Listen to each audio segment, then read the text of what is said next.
Next ভাই প্রত্যেকটা শিফটে এই টাইপের দিচ্ছে আর স্টুডেন্টরা কিন্তু ভুল করে আসছে। তো এই অঙ্কটা ভালো করে দেখে আসবে কী করে সেকেন্ডের মধ্যে সলভ করে, কোনো কিছু করা দরকার নেই।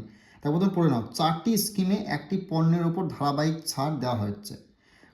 কোন স্কিমে মোট কার্যকর ছাড় সবচেয়ে বেশি? যখন তোমাকে বলবে মোট কার্যকর ছাড় কোন স্কিমে বেশি, তখন তুমি দেখবে এই যে সংখ্যাগুলো দেবে না, পার্সেন্টেজগুলো যোগ করবে, যেটা সব থেকে বেশি হবে সেটা তোমার অ্যান্সার হবে।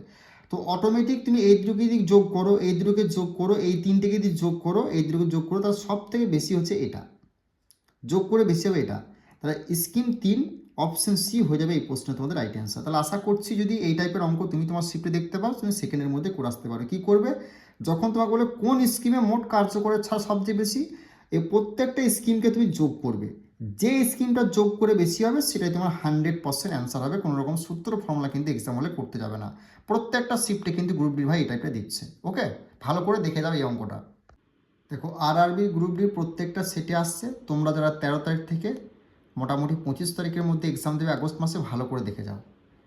যে ত্রিভুজের শীর্ষবিন্দুগুলি দেখো তিনটে তোমার বলে দেবে, তার ক্ষেত্রফলের বর্গ একক নির্ণয় করতে বলবে, তখন তুমি কি করে করবে দেখে নাও।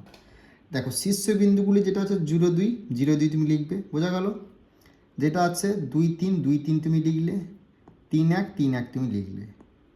এবার এখানে 0 আছে, এটাকেও তোমাকে 0 করতে হবে। তাহলে কি সংখ্যা করতে হবে, দেখো +2 আছে, মানে এখানে -2 করতে হবে, তবেই তো তোমার 0 হবে, নিচে 0 হবে।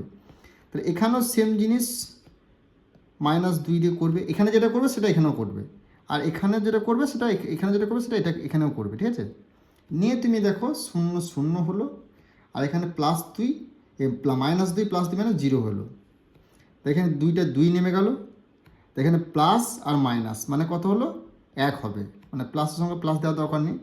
এখানে 3টা 3 হলো, আর এখানে মাইনাস আর প্লাস আর মাইনাস হলো কি, -1 হবে, মাইনাস চিহ্ন বড় আছে, বোঝা গেল। এবার তুমি কি করবে, এবার এটার সঙ্গে এটা একবার গুণ করবে, এটার সঙ্গে এটা একবার গুণ করবে, বোঝা গেল। দেখো 3 1 কে কত হচ্ছে, 3 1 কে 3, ঠিক আছে। মাইনাস দেবে, ভিতরে মাইনাস করবে কত, 2 1 কে কত হচ্ছে 2, 2 1 কে 2, এখানে মাইনাস চিহ্ন আছে বলে কি মাইনাসটা হবে 2 হবে, বোঝা গেল, 2 হলো।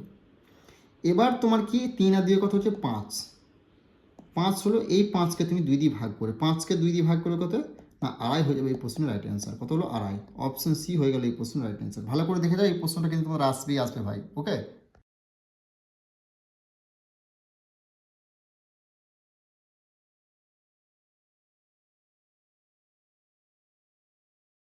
নেক্সট অঙ্ক দেখে নাও কি বলেছে, পুরো যাত্রাপথের গড় গতিবেগ নির্ণয়।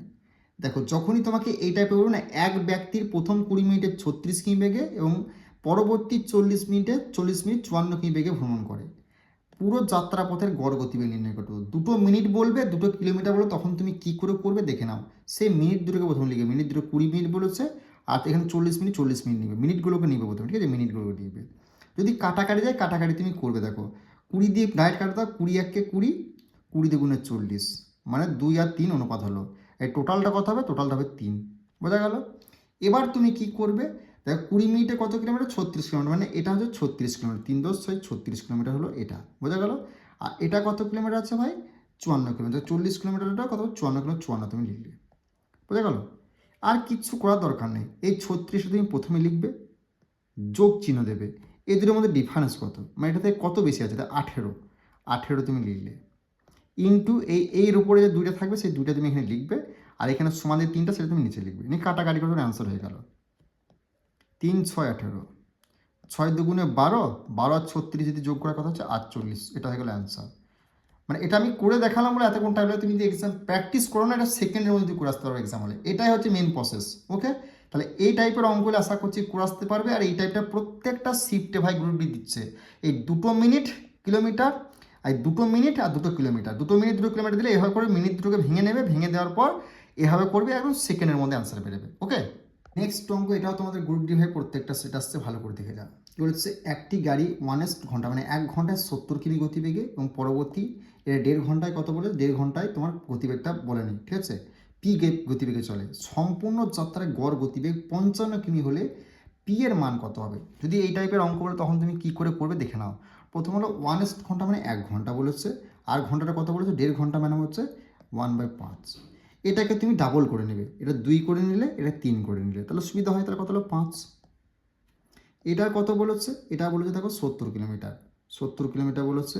আর এটা কিন্তু বলেনি, এটা তোমার বার করতে হবে। আর এটা তোমার কত বলেছে, 5 টোটাল কত বলেছে না 55 কিলোমিটার গতি, 55 কিলোমিটার। বোঝা গেল? এবার তুমি কী করে করবে, এই দুটোর মধ্যে ডিফারেন্স কত, এই দুটোর মধ্যে ডিফারেন্স হচ্ছে 15, কত না 15 ডিফারেন্স। এবার তুমি কী করবে, এই ওপরের সংখ্যা যেটা সেটা তুমি কী করলে এখানে গুণ আকারে লিখলে, আর এই যে যেটা বার করতে বলে সেটা তুমি নিচে লিখবে, নিচে। তাহলে 3 5 15, 5 দুগুণে 10 হলো 10, কিন্তু এখানে যখন বিয়োগ করবে টোটালে তখন এটা মাইনাস করে দেবে, -10 করে দেবে। তাহলে -10 করলে কত হচ্ছে, 55 থেকে -10 করলে 45 হয়ে গেলে এই প্রশ্নে তোমার রাইট অ্যান্সার। কোথায় 45 নেই, 45 হবে এই প্রশ্নের রাইট অ্যান্সার। ওকে, অপশানগুলো ভুল দেওয়া আছে। ওকে, নেক্সট অঙ্ক তুমি এই টাইপের অঙ্ক হলে কী করে সলভ করবে সেই প্রসেসটা বলে দিচ্ছি। দেখো প্রথমে কি বলেছে, 12,800 টাকার একটি মূলধন 25% চক্রবৃদ্ধি সুদের হারে 2 বছরের জন্য বিনিয়োগ করা হলো, 2 বছরের শেষে মোট প্রাপ্ত চক্রবৃদ্ধি সুদ। তুমি এই অঙ্কটা দুরকমভাবে করতে পারো। এক তুমি এভাবে করতে পারো, এই যে 12,800 বলেছে, 12,800 বলেছে, এরপর তুমি কি করলে ইনটু দিলে, এই যে 25% কি বলেছে চক্রবৃদ্ধি সুদের হারে বাড়ে, 25% বাড়ে বলেছে, তাহলে কি 125 করলে তুমি, আবার ইন্টু কবার বলেছে 2 বছর বলে, দুবার 125 করলে।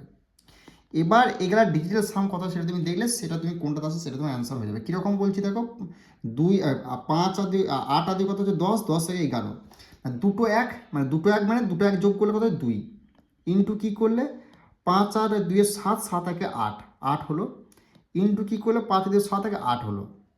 এবার দেখো 2 রইলো এখানে, এবার ইন্টু দিলে 8 8টে কত হচ্ছে 64, 64 মানে 6 4, 6 4 8 64, 6 4, এবার 6 4কে যোগ করলে 10, 10 মানে 1 আসছে, তার ডিজিটাল সাম 2 আসছে। তাহলে এখানে ডিজিটাল সাম 2 কিন্তু এখানে একটা আছে, এটা একটা অ্যান্সার, এভাবে করতে পারো।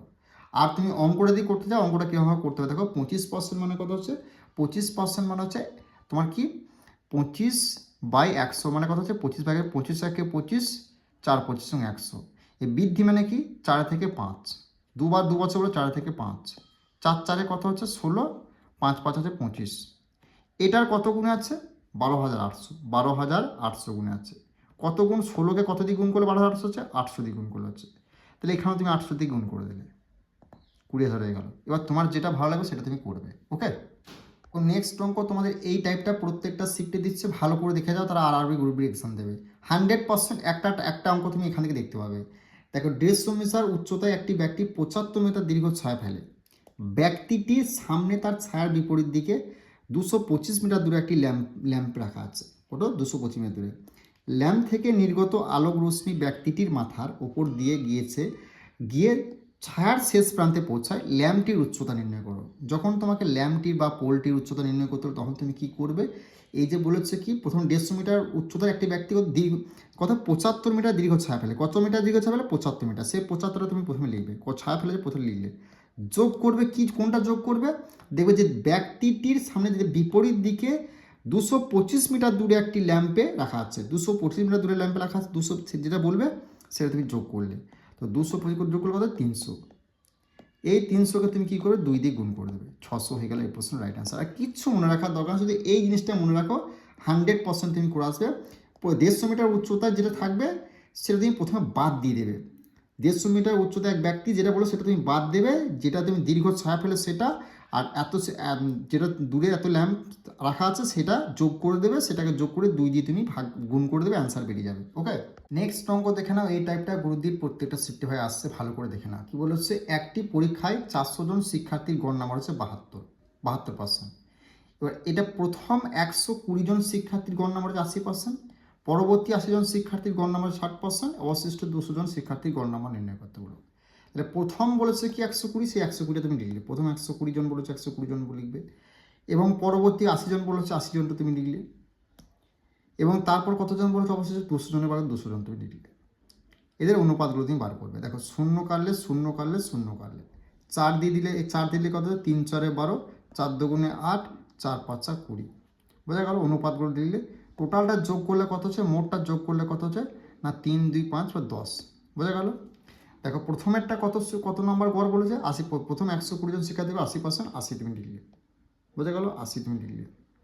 এবার দেখো কি বলছে 80 জন, 80 পরবর্তী 80 জন গড় কত বলে 60%, 60 তুমি লিখলে। এটা কিন্তু 200 জনের মধ্যে এটা কি গড় নাম্বার বলেনি, তাহলে এটা তোমাকে বার করতে হবে। সমান সমান কত হচ্ছে মোট কত না, দেখো মোট পরীক্ষার 400 জন শিক্ষার্থী গড় নাম্বার কত হচ্ছে 72%। 72% তুমি লিখলে। এবার তোমার কি করতে হবে, এবার দেখো এটা থেকে এটা ডিফারেন্স কত, 80 থেকে এটা ডিফারেন্স হচ্ছে 8। 60 থেকে 72 মধ্যে ডিফারেন্স কত হচ্ছে, 60 থেকে 72 ডিফারেন্স হচ্ছে কি তোমার 12। 12 যখন হবে এটা কিন্তু মাইনাস থাকে, মাইনাসে থাকে, ঠিক আছে, তাহলে এখানে মাইনাস চিহ্ন হলো, বোঝা গেল। এবার তুমি কি করবে, 3 8 কত হচ্ছে 24, 3 8 কত হচ্ছে 24, এখানে তুমি লিখলে, বোঝা গেল। এখানে জায়গা নেই বলে এখানে লিখলাম, এখানেই তাকে লেখা দরকার কিন্তু এখানে লিখলাম। 12 দুগুণে কত হয় 24, মানে এটা কিন্তু প্লাস 24, এটা কিন্তু মাইনাস 24, তাহলে প্লাস 24 মাইনাস কেটে দিলে কত হচ্ছে মাইনাস হয়ে গেল, এই শূন্য হয়ে গেল। এবার শূন্য তুমি এখানে যে শূন্য তুমি যোগ করতে গুণ করতে কি মাইনাস হচ্ছে মাইনাস 72% হয়ে গেল এই প্রশ্নের রাইট অ্যান্সার, বোঝা গেল। নেক্সট দেখো এই টাইপটা দেখে নাও, তুমি এই টাইপের অঙ্ক হলে কী করে সেকেন্ডের মধ্যে সর্বপ্রথম বলে দিচ্ছি। দেখো যদি A6B59 সংখ্যাটি 9 দ্বারা সম্পূর্ণ বিভাজ্য হয় তবে A2 + 2B এর সর্বনিম্ন মান নির্ণয় করো। যখনই সম্পূর্ণ দ্বারা 9 দ্বারা বিভাজ্য বলে তখন অ্যান্সার এখানে দেখবে সব থেকে ছোটো সংখ্যা যেটা থাকবে সেটা তোমার অ্যান্সার হবে। তাহলে তোমার 4 থাকুক 5 থাকুক 6 থাকুক যাই থাকুক ছোটো সংখ্যা এখানে 21 14 13 19 ছোটো সংখ্যা 13, এর 13টা তোমার 100% অ্যান্সার হবে, বোঝা গেল। এটাই অঙ্ক, এটাই নিয়ম। তুমি অঙ্কটা চেক করে দেখে নাও, তোমার দেখো 13 অ্যান্সার আসবে। ওকে, নেক্সট অঙ্ক এখানে কি বলেছে 90 দ্বারা বিভাজ্য বা 9 দ্বারা বিভাজ্য 18 দ্বারা যাই দ্বারা বিভাজ্য বললু। আমি কি বলেছি, যদি যেখানের মধ্যে অপশানে ছোটো সংখ্যা যেটা দেবো সেটা তোমার অ্যান্সার হবে 100%, দেখো 4টাই অ্যান্সার হবে। এবার কী করে 4টা অ্যান্সার হবে, দেখো প্রথমত 90 দ্বারা বিভাজ্য বলে তখন কি 80 দ্বারা বিভাজ্য বলে এটা শূন্য যেটা থাকবে শূন্যটা তুমি কেটে দিলে। শূন্যটা কেটে দিলে তুমি কি করবে, তারপরে দেখো এই সংখ্যাগুলিকে তুমি যোগ করবে। দেখো 7 আর 6 13, 13 একে কত 14, 14 সঙ্গে আর কত যোগ করলে তোমার 9 দিয়ে কাটা যায়। 14 সঙ্গে যদি 4 যোগ করা হয় তাহলে কত হচ্ছে 18, 18কে কি 9 দিয়ে ভাগ যায়, তাহলে এটা অ্যান্সার হয়ে গেল, বোঝা গেল আমি কী ব্যাপারটা করতে গেলাম। এটাই হচ্ছে তোমাকে অঙ্কটা করতে হবে, আর তুমি এই টাইপের অঙ্ক দিলে যেটা সব থেকে ছোটো থাকবে সেটা টিক মেরে চলে আসবে এক্সাম হলে, আর কিচ্ছু করার প্রয়োজন নেই। ওকে, নেক্সট অঙ্ক দেখো বয়সের সংক্রান্ত অঙ্কে তোমাকে যদি পার্থক্য নির্ণয় করতে পারো তখন তুমি কী করে, দেখো পি এবং কিউ এর বর্তমান বয়সের অনুপাত হচ্ছে 4:3, 6 বছর পর তাদের বয়সের অনুপাত হচ্ছে 5:4, তাদের বর্তমান বয়সের পার্থক্য কত। যখন তোমার বর্তমান বয়সের পার্থক্য নির্ণয় করতে পারো তখন তুমি কী করে, যে অনুপাতগুলো বলবে সেই অনুপাতগুলো তুমি লিখবে। 3 4 বলেছে, 4 3 বলেছে, 5 4 বলেছে, 5 4 তুমি লিখলে। এবার ডিফারেন্সটা দেখবে, এখানের মধ্যে ডিফারেন্সটা কত হচ্ছে 1, এর ডিফারেন্সটা হচ্ছে 1, তাহলে 1 বছরে 6 বছর পর তাদের বয়সের অনুপাত কত বলেছে, তাহলে এটার মান হচ্ছে এটা, কত বছর পর হলো সেটা তুমি লিখবে, মানে 1 গুণ 6 গুণ আছে। তাহলে এখানে কি বলেছে, উপরের ডিফারেন্সটা কি বলেছে না, তাদের বর্তমান বয়সের পার্থক্য কত, বর্তমান বয়স কত, বর্তমান বয়স হতে 4 3 4, তাহলে এটার ডিফারেন্স কত 1, তো এটাও সেম অ্যান্সার 6 হবে। তাহলে অপশন সি হয়ে যাবে এই প্রশ্নে তোমাদের রাইট অ্যান্সার। ওকে।